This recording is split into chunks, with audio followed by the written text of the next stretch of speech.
नमस्कार दोस्तों, श्री कृष्ण वाणी चैनल में आप सभी का स्वागत है। सोने के बाद आत्मा कहाँ जाती है, क्या करती है आत्मा, ये सवाल बहुत लोगों को परेशान करता है।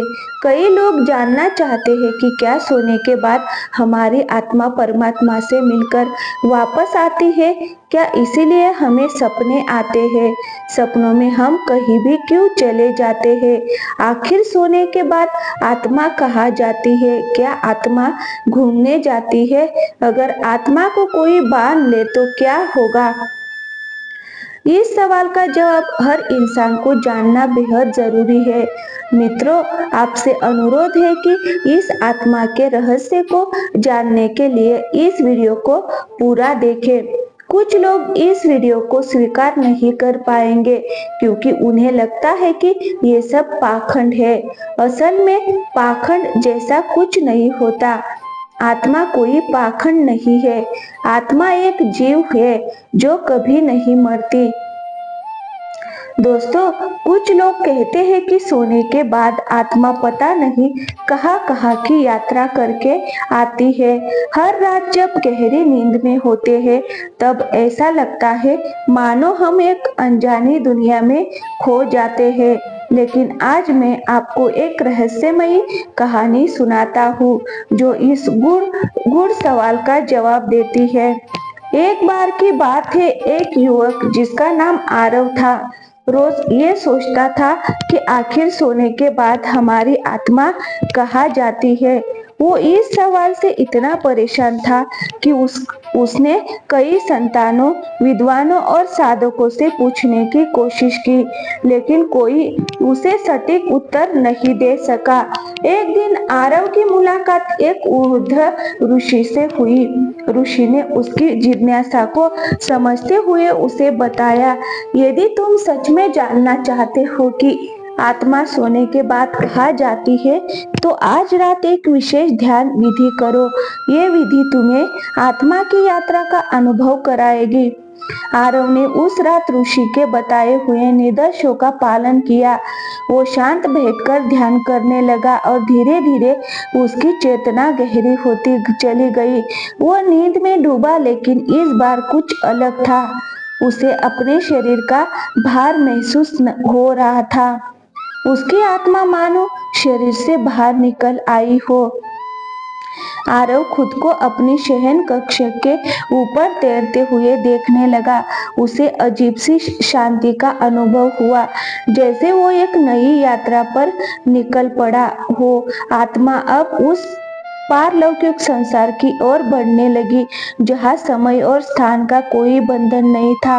यह एक अनोखी उज्जवल दुनिया थी, नीले आकाश से भरी, जहाँ हर और तारों जैसी रोशनी झिलमिला रही थी। आरव ने देखा कि वहाँ अन्य आत्माएं भी थी जो इसी प्रकार सोते समय अपने शरीर से निकलकर यहाँ आती थी।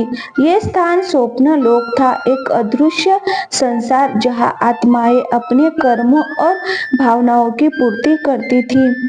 स्वप्न लोक में आत्माएं अपनी इच्छाओं को पूरी करती थी जो वो जागृत अवस्था में नहीं कर पाती। किसी ने अपने खोए हुए प्रियजनों से मिलना चाहा तो कोई अपने अधूरे सपनों को पूरा कर रहा था। आत्माएं वहाँ बिना किसी सीमा के उड़ती, अपने अनुभवों से सीखते और नए अनुभवों की खोज में निकल पड़ती। आरव ने देखा कि स्वप्न लोक में कुछ आत्माएं रंगीन धुन से भरी घाटियों में भ्रमण कर रही थी, जबकि कुछ आत्माएं शांत झीलों के किनारे ध्यान कर रही थी। ये स्थान मानो आत्मा की पुनः जागृति और सृजन का केंद्र था। वही आरव को एक देवदूत मिला जिसने उसे बताया, ये वो संसार है जहाँ हर आत्मा सोने के बाद यात्रा करती है। ये संसार तुम्हारी भावनाओं और विचारों का प्रतिबिंब है। जब तुम सोते हो तुम्हारी आत्मा यहाँ आकर खुद को फिर से जीवित करती है, अपने अनुभवों से जुड़ती है और अपने अगले दिन के लिए ऊर्जा संचित करती है। आरव को ये जानकर अचंभा हुआ कि ये यात्रा आत्मा को उसकी आत्मिक गति की दिशा में मार्गदर्शन करती थी।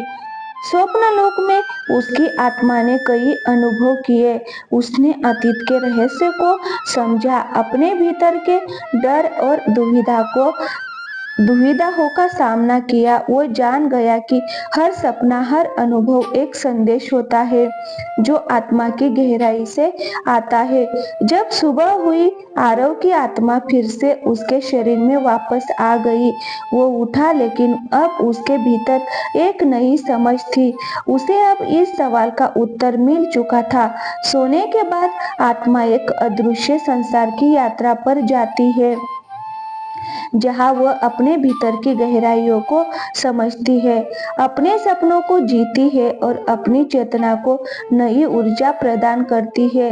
ये कहानी हमें यही सिखाती है कि हर रात की नींद केवल शरीर के लिए विश्राम नहीं होती, बल्कि आत्मा के लिए एक नई यात्रा होती है। सोने के बाद आत्मा अपने अदृश्य पंख फैलाती है और ऐसे संसार की खोज में निकल जाती है जहां हमारे जागरूक जीवन की सीमाएं समाप्त हो जाती है। कुछ पत्रिकाएं कह सकती है कि आत्मा नहीं होती, लेकिन मित्रों, भगवत गीता के एक श्लोक में भगवान श्री कृष्ण कहते हैं, हे पार्थ, आत्मा को ना शस्त्र काट सकते हैं, ना आग जला सकती है, ना हवा उड़ा सकती है और ना ही उसे कोई दुख होता है। आत्मा सदा अमर रहती है। सपनों का मनोविज्ञान शुरू से ही मनुष्य के लिए अजीब विषय रहा है। दार्शनिक, वैज्ञानिकों और मनोचिकित्सकों ने अपने अपने ढंग से इसकी व्याख्या की है। जैसा कि आप सभी जानते हैं, जब हम गहरी नींद में होते हैं तो हम सपने देखते हैं। सपना आज भी शोध का रोचक विषय बना हुआ है। जब हम रात में सोते हैं तो उस समय आत्मा का क्या होता है? क्या वो शरीर में रहती है या कई सवाल होते हैं जिनका जवाब इंसान जानना चाहता है। हर इंसान अपने बारे में सब कुछ जानना चाहता है और जब आत्मा की बात आती है तो लोग इसके प्रति और अधिक जिज्ञासु हो जाते हैं। कई लोग साधु संतों की मदद लेकर इस बारे में जानने की कोशिश करते हैं। आज के इस वीडियो में हम आपको बताएंगे कि भगवान श्री कृष्ण ने आत्मा के बारे में क्या क्या कहा है और सोने के बाद आत्मा कहाँ जाती है। भगवान श्री कृष्ण के अनुसार आत्मा अमर है और वह शरीर की विभिन्न अवस्थाओं के बावजूद अपनी शुद्धता बनाए रखती है। सपने और नींद के संदर्भ में गीता बताती है कि मन की अवस्थाएं बदलती रहती है, लेकिन आत्मा शाश्वत और अचल रहती है। सपने मन की गतिविधियों का परिणाम हो सकते हैं, लेकिन आत्मा की वास्तविकता स्थिति उससे परे है। महाभारत के युद्ध से पहले अर्जुन को बहुत चिंता और असमंजस हो रहा था। वह समझ नहीं पा रहे थे कि अपने ही परिवार और गुरु के खिलाफ युद्ध कैसे करें। उनके मन की स्थिति इतनी विचलित हो गई थी कि वो ठीक से सो भी नहीं पा रहे थे। एक रात जब अर्जुन ने सोने का प्रयास किया तो वो भगवान श्री कृष्ण के बारे में सोचते सोचते नींद के आगोश में चले गए। उस रात अर्जुन ने एक अद्भुत सपना देखा। उन्होंने देखा कि वो एक सुंदर और शांतिपूर्ण वन में खड़े हैं, जहाँ चारों ओर हरियाली और फूलों की खुशबू बिखरी हुई है। वन में उन्हें एक दिव्य प्रकाश दिखाई दिया जो धीरे धीरे उनके पास आ रहा था। जब वह प्रकाश उनके निकट आया तो उन्होंने देखा कि वह प्रकाश स्वयं भगवान श्री कृष्ण थे। श्री कृष्ण ने अर्जुन से कहा, अर्जुन, ये सपना नहीं है, ये तुम्हारी आत्मा का दिव्य अनुभव है। सोते समय जब तुम अपने मन की गहराइयों में होते हो तो तुम्हारी आत्मा सूक्ष्म रूप में दिव्य अनुभव कर सकती है। ये अनुभव तुम्हें ये समझाने के लिए है कि आत्मा अमर है और किसी भी प्रकार के बंधन से परे है। अर्जुन ने श्री कृष्ण से पूछा, हे केशव, यदि ये सपना नहीं है तो फिर सपने क्या होते हैं और हमारी आत्मा नींद में कहा जाती है? श्री कृष्ण ने उत्तर दिया, जब मनुष्य सोता है तो उसकी आत्मा अपने भौतिक शरीर से थोड़ा अलग हो जाती है, लेकिन वह पूरी तरह से उससे मुक्त नहीं होती। ये अवस्था जागृत और सुषुप्ति के बीच की होती है। इसी स्थिति में मनुष्य को सपने आते हैं जो उसके मन और आत्मा की गहराई में बसे विचारों, इच्छाओं और भावनाओं का परिणाम होते हैं। सपने मन के विचारों का प्रतिबिंब होते हैं और आत्मा केवल एक साक्षी की तरह इन अनुभवों को देखती है। अर्जुन ने समझा कि सपने आत्मा की यात्रा का एक हिस्सा होते हैं, लेकिन वो पूरी तरह से वास्तविकता नहीं होते। सपने मन के खेल होते हैं जो हमारी जागृत अवस्था से जुड़े होते हैं। अर्जुन का ये दिव्य अनुभव उनके लिए एक सीख बन गया। उन्होंने समझा कि आत्मा किसी भी सांसारिक बंधन से परे है और सपने केवल मन के विचारों का प्रतिबिंब है। इस अनुभव ने अर्जुन को आत्मिक शांति और साहस दिया, जिससे उन्होंने महाभारत के युद्ध में अपने धर्म का पालन किया। ये कथा इस बात को उजागर करती है कि सोने के बाद आत्मा अपने सूक्ष्म रूप में दिव्य अनुभव कर सकती है। सपने हमारे मन और आत्मा के भीतर की स्थितियों का प्रतिबिंब होते हैं। आत्मा अमर और शुद्ध है, जो किसी भी भौतिक स्थिति से परे है। भगवान श्री कृष्ण के माध्यम से अर्जुन को ये शिक्षा मिली कि आत्मा की यात्रा और सपनों की दुनिया को समझा जा सकता है, लेकिन इसे वास्तविकता से अलग करके देखना चाहिए। एक बार की बात है, हिमालय की गोद में एक साधु अपने शिष्य के साथ एक गुफा में तपस्या कर रहे थे। साधु बहुत ज्ञानी और अनुभवी थे और उसके शिष्य ने कई वर्षों तक उनके साथ साधना की थी। शिष्य हमेशा अपने गुरु से सवाल पूछता रहता था और ज्ञान प्राप्त करता रहता था। एक दिन शिष्य ने अपने गुरु से पूछा, गुरुदेव, सोते समय हमारी आत्मा कहाँ जाती है और सपने क्यों आते हैं? साधु मुस्कुराया और बोले, बेटा, इस प्रश्न का उत्तर देने के लिए तुम्हें अनुभव करना होगा। आज रात जब तुम सोने जाओ तो एक बात का ध्यान रखना कि सोने से पहले श्री कृष्ण का ध्यान करना। सोने से पहले जो भी बात हमारे मन में होती है उसका असर हमारे सपनों पर पड़ता है। शिष्य ने गुरु की बात मानी और रात को श्री कृष्ण का ध्यान करते हुए सो गया। सोते ही उसे एक दिव्य सपना आने लगा। उसने देखा कि वह एक विशाल समुद्र के किनारे खड़ा है, जहाँ एक विशाल लहर उसकी ओर बढ़ रही है। लहर के साथ एक अद्भुत प्रकाश आ रहा था, जो उसकी आत्मा को गहराई से छू रहा था। शिष्य ने देखा कि वह लहर उसे अपने अंदर समा रही है और वह लहर के साथ ऊपर की ओर उठ रहा है। उस प्रकाश में उसे भगवान की कृष्ण का दिव्य रूप दिखाई दिया। श्री कृष्ण ने मुस्कुराते हुए कहा, प्रिय बालक, ये सपना नहीं है, ये तुम्हारी आत्मा की यात्रा है। सोने के बाद आत्मा कई बार दिव्य अनुभव करती है और ये अनुभव तुम्हें तुम्हारी मन की शुद्धता और भक्ति के कारण हो रहा है। श्री कृष्ण ने आगे सपने में हमारे मन के विचारों और इच्छाओं का परिणाम होते हैं, लेकिन जब मन शुद्ध होता है और आत्मा अपने शाश्वत सत्य से जुड़ी होती है तो सपने भी दिव्य अनुभव में बदल जाते हैं। ये अनुभव तुम्हें ये सिखाने के लिए है कि आत्मा अमर और शाश्वत है। सोते समय आत्मा भौतिक संसार से परे होकर दिव्य सत्य के करीब पहुंच जाती है। सुबह होते ही शिष्य जाग उठा और उसने अपने गुरु को वो सपना सुनाया। साधु ने शिष्य को आशीर्वाद दिया और कहा, यह तुम्हारी साधना और भक्ति का परिणाम है कि तुम्हें ये दिव्य अनुभव हुआ।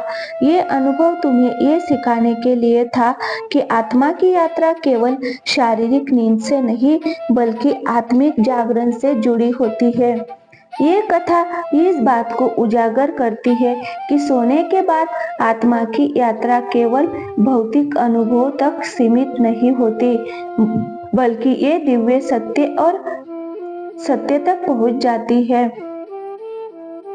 सपने भी दिव्य अनुभव में बदल सकते हैं। ये कहानी हमें आत्मा के शाश्वत सत्य और नींद के दौरान आत्मा के दिव्य अनुभवों की महिमा को समझने में मदद करती है। पुराणों के अनुसार आत्मा की गति और उसके किसी लोक में पहुंचने का वर्णन अलग अलग मिलता है। हम पौराणिक मत को जानेंगे, लेकिन पहले संक्षेप में वैदिक मत भी जान ले, जो कि गति के संदर्भ में है। क्या हमारी आत्मा शरीर में ही रहती है या हमारी आत्मा मानव शरीर से अलग हो जाती है? जो व्यक्ति बहुत ज्यादा थक हार कर सो जाता है, उसे उस समय बहुत ही अजीब चीजें दिखाई देती है। कभी कभार तो आत्मा परमात्मा से मिलने पहुंच जाती है। तब हमें ऐसा प्रतीत होता है कि हमारी मृत्यु हो चुकी है और हम भगवान के पास आ गए हैं। हमें उन्हें साक्षात देखते हैं, जिससे हमें काफी सुकून महसूस होता है और वहां से आने का मन नहीं करता है, क्योंकि सोने के बाद हमारा शरीर बिल्कुल मूर्त की तरह हो जाता है और कई बार तो इंसान को जगाने पर भी वो नहीं जागता, क्योंकि उस समय उसकी आत्मा बहुत दूर जा चुकी होती है, जिस वजह से इंसान काफी देर में जाग पाता है। आप लोगों ने भी कभी कभार ऐसा महसूस किया होगा कि आपने अपने सपने में अपने इष्ट देवता को देखा है। आप उनसे बातें कर रहे हैं या फिर आपने अपनी परेशानियों को उन्हें बताया है। वह आपको दर्शन दे रहे हैं और आप उन्हें देख रहे हैं। कई सारी ऐसी प्रक्रियाएं होती है जो आपके लिए बहुत ही अनमोल और शुभ होती है। आप ये सोचते हैं कि आप अब यही रहे और बस इन्हीं को देखते रहे, पर ये सब आपकी आत्मा कर रही होती है।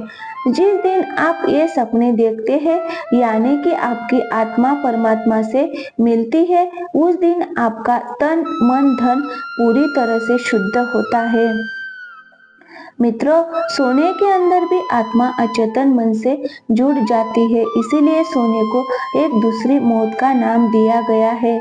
सोने के बाद आपकी आत्मा भविष्य के अंदर जा सकती है। कभी कभी आत्मा आपका भविष्य भी देख लेती है। दोस्तों, जैसा कि हमने आपको बताया, सोने के बाद आपका अचेतन मन आत्मा के सहारे भविष्य के अंदर जा सकता है। वह भविष्य को देख सकता है। उसके अंदर एक क्षमता होती है। आपके सामने कई ऐसे उदाहरण होते हैं जिनमें सोने के बाद हमारा अचेतन मन भविष्य के अंदर चला गया था। आपने कभी खुली आंखों से जो चीजें नहीं देखी होगी, वह आपकी आत्मा देखती है, वरना हम कैसे देखेंगे। सोने के बाद तो हमारी आंखें बंद होती है। आपको भी कई ऐसे सपने आए होंगे जो बाद में सच हो गए। इस तरह के सपने हमें तब आते हैं जब हमारा अचेतन मन भविष्य के अंदर जा चुका होता है। हमारा अचेतन मन भविष्य को कैसे जान लेता है, इसके बारे में कहना मुश्किल है, लेकिन ऐसा माना जाता है कि जो भौतिक जगत के अंदर घटित होता है, वह उससे पहले ही सूक्ष्म जगत के अंदर घटित हो चुका होता है। इसका मतलब ये है कि हमारे साथ पहले सूक्ष्म जगत में घटित होता है और उसके बाद ही उसका असर भौतिक जगत पर होता है। जब हम सो जाते हैं तो हमारा अचेतन अनंत बाहरी जगत से जुड़ जाता है और वह ये देख सकता है कि कहाँ पर क्या हो रहा है। कभी कभी आत्मा सोने के बाद वैकुंठ धाम भी चली जाती है, ठीक उसी प्रकार जैसे देवता दूर रहकर भी कहीं भी देख सकते हैं। जो सूक्ष्म जगत के अंदर घटित हो चुका है उसे आसानी से अचेतन मन पता लगा लेता है। भविष्य बताने वाले सपनों के अंदर हमारा अचेतन मन उस स्थान पर जाकर देख सकता है, या ये कह सकते हैं कि वह उस स्थान पर यहीं से देख सकता है। गौतम बुद्ध के जन्म से पूर्व उनकी माता महामाया ने स्वप्न देखा था कि 6 दांतों वाले हाथी ने उनके शरीर में प्रवेश किया है। स्वप्न शास्त्रियों ने इसकी व्याख्या करते हुए बताया था कि जन्म लेने वाला शिशु या तो चक्रवर्ती सम्राट होगा या महान संत। भविष्य में ये बात सत्य हुई। रात के अंतिम प्रहर में देखे गए ऐतिहासिक स्वप्न का उल्लेख है। महावीर ने स्वप्न में पिशाच की मौत, सफेद पंछी, कोयल, फूलों के हार, बैल, कमल के फूलों का सरोवर, समुद्र, रवि की किरणें, बाहों में लिपटा पर्वत तथा मेरू पर्वत की चढ़ाई देखी। उसी गांव के ज्योतिषी ने 9 स्वप्नों का विश्लेषण किया और बताया था। 2 फूलों के हार वाले एक स्वप्न का विश्लेषण महावीर ने स्वयं बताया था कि ये गृहस्थ और संन्यास दोनों में विश्वास जगाने का बोध है। आत्मा हमारे शरीर में ही रहती है, केवल हमारा शरीर सो रहा होता है। सभी आंतरिक गतिविधियां चलती रहती है। दिमाग का सिर्फ एक हिस्सा सो रहा होता है और उसकी आपातकालीन सेवाएं जारी रहती है।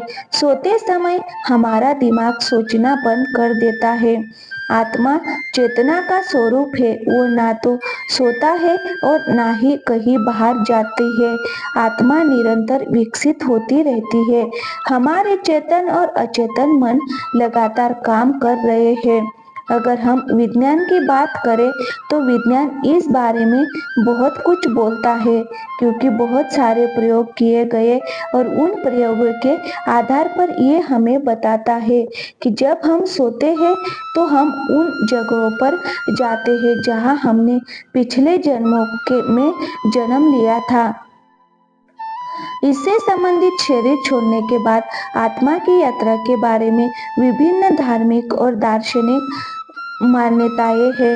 हिंदू धर्म में ये मान्यता है कि आत्मा जन्म और मृत्यु के चक्र से गुजरती रहती है, जिसे संसार या पुनर्जन्म कहते हैं। शरीर के निष्क्रिय हो जाने के बाद आत्मा एक नए शरीर में जन्म लेती है। इस प्रक्रिया को पुनर्जन्म कहते हैं। इस यात्रा के दौरान आत्मा अपने कर्मों के अनुसार अगले जन्म में अनुभव प्राप्त करती है। इस परंपरा के अनुसार यदि आत्मा ने अपने पूर्व जन्मों में अच्छे कर्म किए हैं तो वह उन्नत या सुखद स्थिति में जन्म लेगी। इसके विपरीत यदि उसने बुरे कर्म किए हैं तो उसे कठिन परिस्थितियों का सामना करना पड़ सकता है। इस प्रक्रिया को मोक्ष या निर्वाण के माध्यम से समाप्त किया जा सकता है, जिसमें आत्मा जन्म और मृत्यु के चक्र से मुक्त हो जाती है और परमात्मा या ईश्वर के साथ एकाकार हो जाती है। शरीर छोड़ने के बाद आत्मा की यात्रा और उसके गंतव्य के बारे में कई धार्मिक और दार्शनिक मान्यताएं हैं। विशेष रूप से हिंदू धर्म, जैन धर्म, बुद्ध धर्म और अन्य धर्मों में इस विषय पर गहरे विचार मिलते हैं। हिंदू धर्म के अनुसार आत्मा अमर है और ये जन्म मृत्यु के चक्र से गुजरती रहती है। जब कोई व्यक्ति मरता है तो आत्मा शरीर को छोड़ देती है और अपने कर्मों के आधार पर नया शरीर प्राप्त करती है। इस प्रक्रिया को पुनर्जन्म कहा जाता है। कई मान्यताओं के अनुसार सपने हमारी आत्मा के गहरे स्तरों से जुड़े होते हैं। सपनों में हम कभी कभी अपने पिछले जन्मों के अनुभव, अपनी अधूरी इच्छाएं या भविष्य के संकेत देख सकते हैं। माना जाता है कि आत्मा जब सूक्ष्म अवस्था में होती है तो वो अलग अलग अनुभवों को देखने और महसूस करने में सक्षम होती है, जिन्हें हम सपने के रूप में अनुभव करते हैं। वैज्ञानिक दृष्टि से सपने हमारे मस्तिष्क की गतिविधियों का परिणाम होते हैं। जब हम सोते हैं तो मस्तिष्क विभिन्न विचारों, स्मृतियों और अनुभवों को प्रोसेस करता है, जो हमें सपनों के रूप में दिखाई देते हैं। RM rapid eye movement sleep के दौरान मस्तिष्क सबसे अधिक सक्रिय होता है और इसी अवस्था में ज्यादातर सपने आते हैं। सपने कई बार हमारे दैनिक जीवन की घटनाओं, तनाव, इच्छाओं और भावनाओं का प्रतिबिंब होते हैं। ये मस्तिष्क के प्रयास होते हैं कि वह दिन भर की जानकारी को समझ सके और उसे व्यवस्थित कर सके। नींद के दौरान आत्मा सूक्ष्म अवस्था में होती है और वह पूरी तरह से शरीर से अलग नहीं होती। सपने हमारे मन और मस्तिष्क की गहरी प्रक्रियाओं का परिणाम होते हैं, जो विभिन्न धार्मिक और वैज्ञानिक दृष्टिकोण से समझे जा सकते हैं। धार्मिक दृष्टिकोण में इसे आत्मा और मन की गहरी यात्रा माना जाता है, जबकि वैज्ञानिक दृष्टिकोण ये मस्तिष्क की गतिविधियों का परिणाम है। श्री कृष्ण ने भगवत गीता में आत्मा, नींद और सपनों से संबंधित कई महत्वपूर्ण बातें बताई है। हालांकि सपनों के विषय पर सीधे तौर पर चर्चा नहीं की गई है, लेकिन आत्मा की स्थिति, उसके गुण और मन के बारे में श्री कृष्ण ने गहराई से बताया है।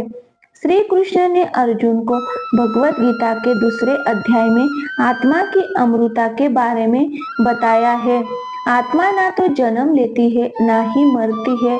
वह शाश्वत, अविनाशी और अजर अमर है। ये शरीर के मरने के बाद भी नष्ट नहीं होती, बल्कि केवल शरीर को छोड़कर एक नए शरीर में प्रवेश करती है। गीता में श्री कृष्ण कहते हैं, न जायते मूर्ते वा कदाच नाय भूत्वा भविता वा न भूय अजो नित्य शाश्वत यम पुरानो हन्ने हन्ने माने। शरीर अर्थात आत्मा ना कभी जन्म लेती है, ना मरती है और ना ही कभी समाप्त होती है। वो आजन्म, शाश्वत, पुराण और अनवर और शरीर के नष्ट होने पर भी आत्मा का नाश नहीं होता। श्री कृष्ण ने गीता में बताया कि मन और आत्मा का गहरा संबंध है। मन की स्थिति और विचार आत्मा की स्थिति को प्रभावित कर सकते हैं। जब मन शांत होता है और अपने विचारों पर नियंत्रण रखता है, तब आत्मा की शुद्ध अवस्था का अनुभव किया जा सकता है। उधर नात्म नात्व सायत आत्म मनोबंधु रात्म अर्थात व्यक्ति को अपने मन और आत्मा के माध्यम से अपने आप को उठाना चाहिए और अपने मन को गिरने ना दे। आत्मा स्वयं का मित्र भी है और शत्रु भी। गीता में सपनों के बारे में सीधे तौर पर चर्चा नहीं की गई है, लेकिन श्री कृष्ण ने यह समझाया कि मनुष्य के जागृत, स्वप्न और सूक्ष्म पति गहरी नींद की अवस्थाएं एक गहरे सत्य को दर्शाती है। यह सत्य है कि इन तीनों अवस्थाओं से परे भी आत्मा की एक शुद्ध, अचल और शाश्वत अवस्था होती है, जिसे व्यक्ति योग और ध्यान के माध्यम से अनुभव कर सकता है।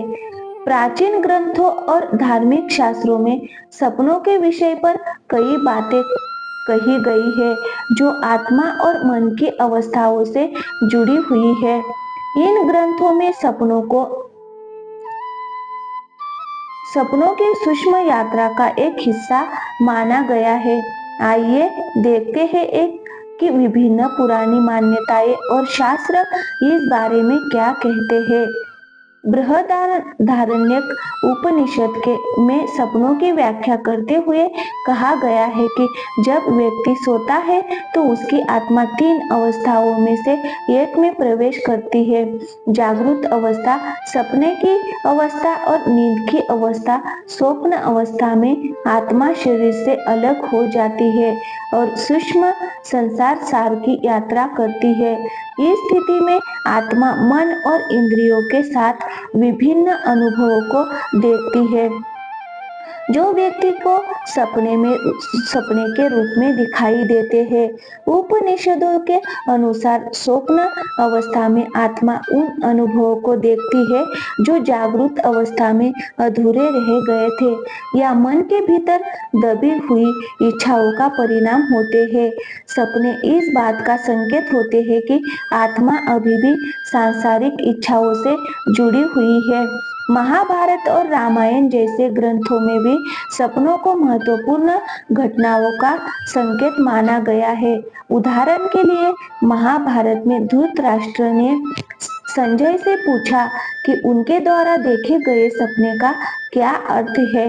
इन सपनों में भविष्य की घटनाओं का पूर्वाभास किया गया था जो बाद में युद्ध में घटित हुए। कई पुराणों में सपनों को दैवीय संकेत, भविष्यवाणियां और आत्मा की सूक्ष्म यात्रा के रूप में देखा गया है।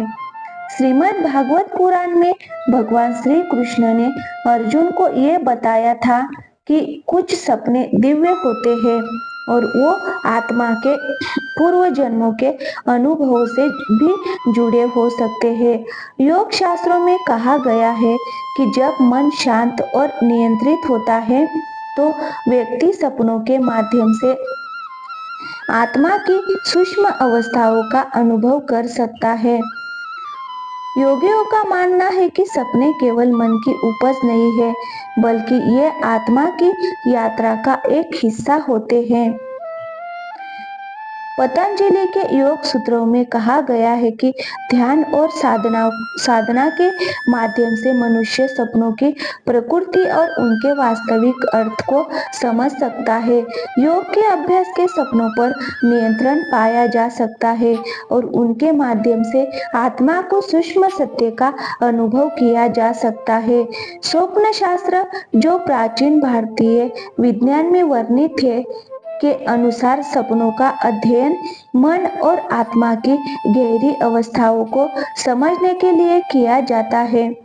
इस शास्त्र में बताया गया है कि सपने हमारी आंतरिक इच्छाओं, भावनाओं और भविष्य की घटनाओं का प्रतीक होते हैं।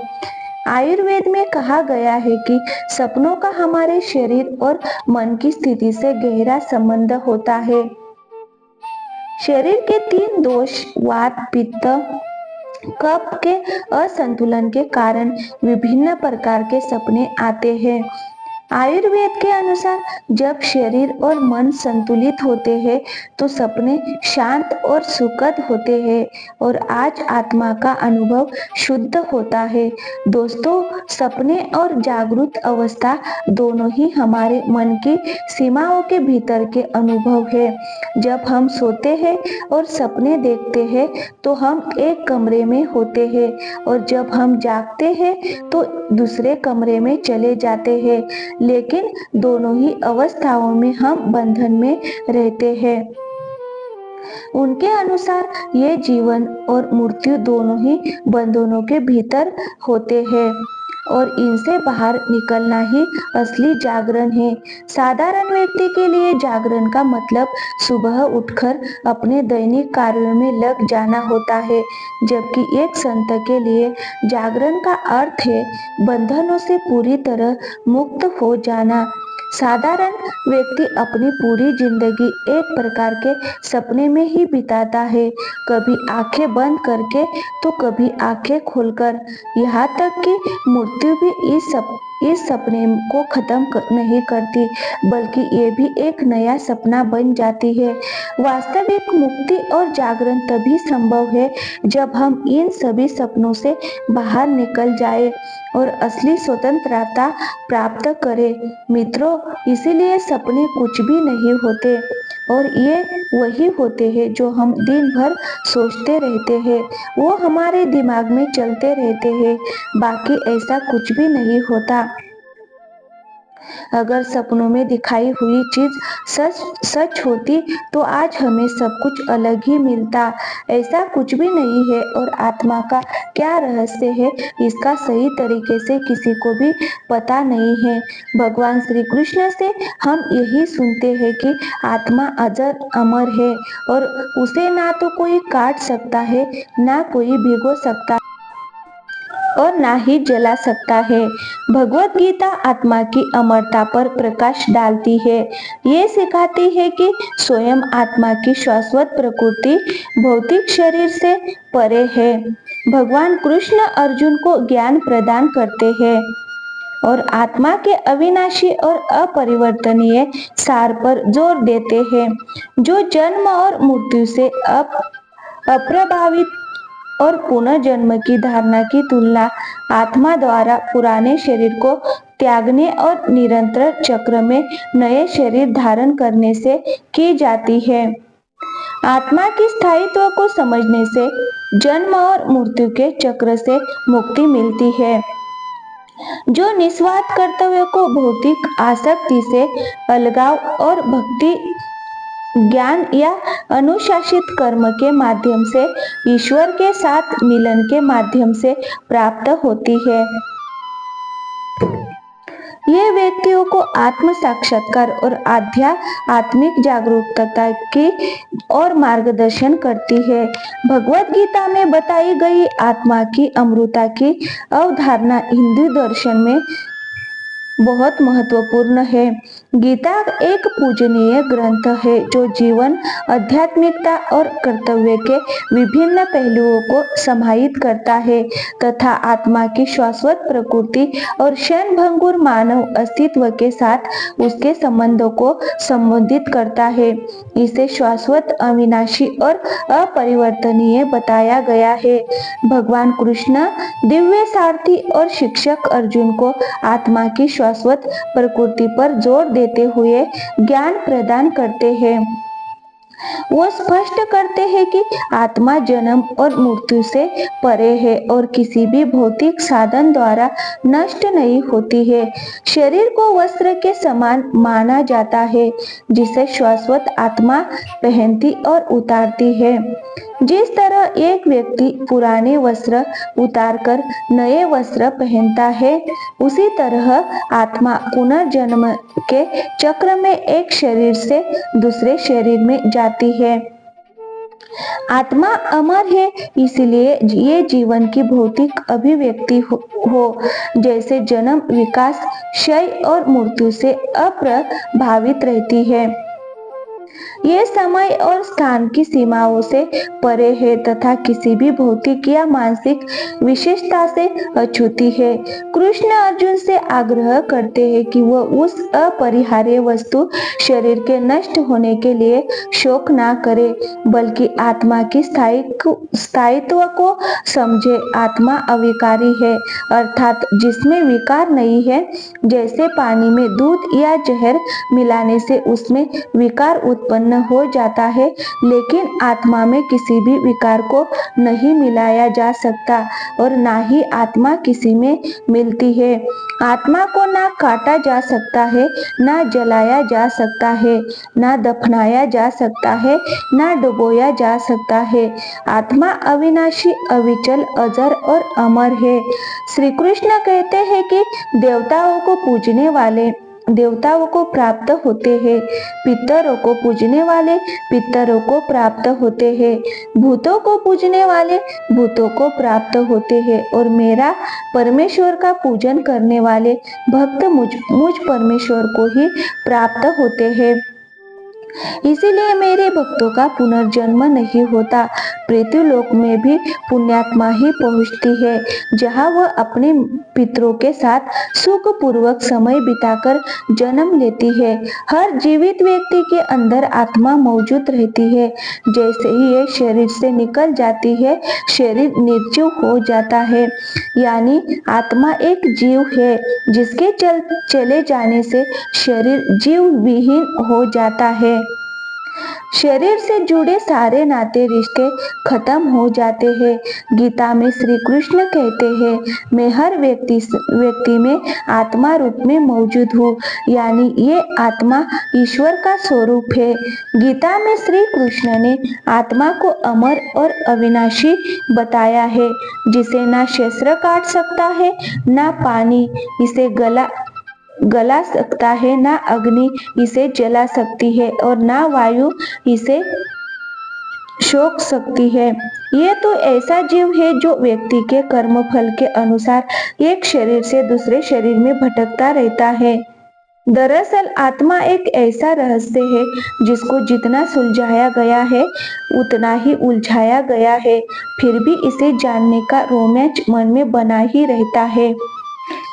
इसीलिए यहाँ हम आपको आत्मा के कुछ ऐसे रहस्यों को बता रहे हैं जिन्हें जानकर आप यकीनन हैरान रह जाएंगे।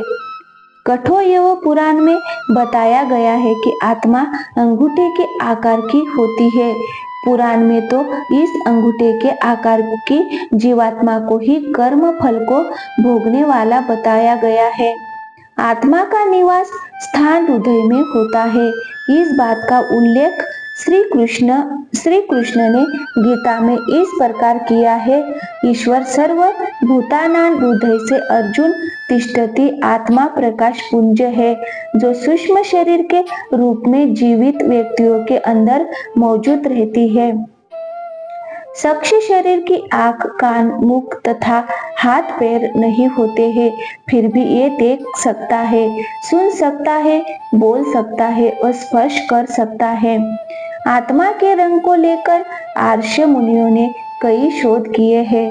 मृत्यु के समय आत्मा अपने कर्मों को समेटकर अपनी अधूरी इच्छाओं को पूरी करने के लिए अन्य शरीर की खोज में चल देती है और कर्मों के अनुसार ही आत्मा को नया शरीर कर्म फल भोगने के लिए प्राप्त हो जाता है।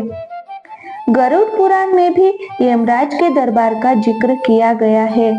वह बिल्कुल इस मंदिर परिसर जैसा ही है। उसमें 4 दिशाओं में 4 द्वार के बारे में बताया गया है।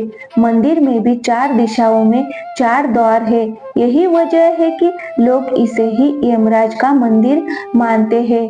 इस मंदिर परिसर में चित्रगुप्त के कक्ष में आत्मा के उल्टे पैर भी दर्शाए गए हैं।